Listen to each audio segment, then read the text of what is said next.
Hey guys, welcome back to Firewood Hill. My name is Matt. Today we're going to run the processor without any eruptions. All y'all are saying I'm talking too much, and I am, but I'm trying to show you guys what I got. I'm going to show you three things before we start, and after that it's straight processing, and you will see the machine as it works. The three things I want to mention are, I do have the spreader bar on here, guys, so we shouldn't have any more issues with hitting the chains. I did put a new steel chainsaw bar and chain on, so that's new. And then one issue that we've had so far, guys, you can see this thing is tilted like this. When I used the 12-way, there was so much upward force on the cylinder that it actually bent this, so that's why that's torqued. YHT is going to send me a replacement for this and much beefier, so we won't have that issue anymore. The fourth thing that I want to show you guys is that I did put a extension here so I can use the wedge on the 8-way, so the wedge won't lift up and I can actually get good small pieces in the bottom. These are all oak logs, just like everybody's been asking for. The biggest one is 13 inches in diameter.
how big of an issue this came, guys. This popped out, and that's letting all the wood fly out and fall down there. This is definitely the weakest part of the machine. Definitely something I'm gonna fix.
Make sure you always turn this off, or this oil will leak everywhere. I mean, you can see how much is leaking right there.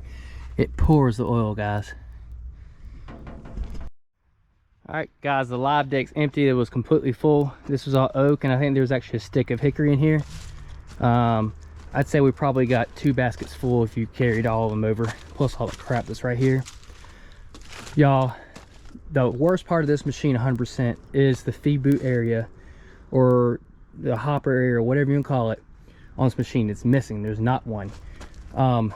When this machine was put together, they had these sitting on the outside, so they weren't catching anything coming through. It was just dropping through here. So what I did is I just brought the conveyor down, stuck these in there, and lift the conveyor up, and it kind of kept it in check. But for some reason the wedge keeps kicking the wood out to the right here, and it keeps knocking this out.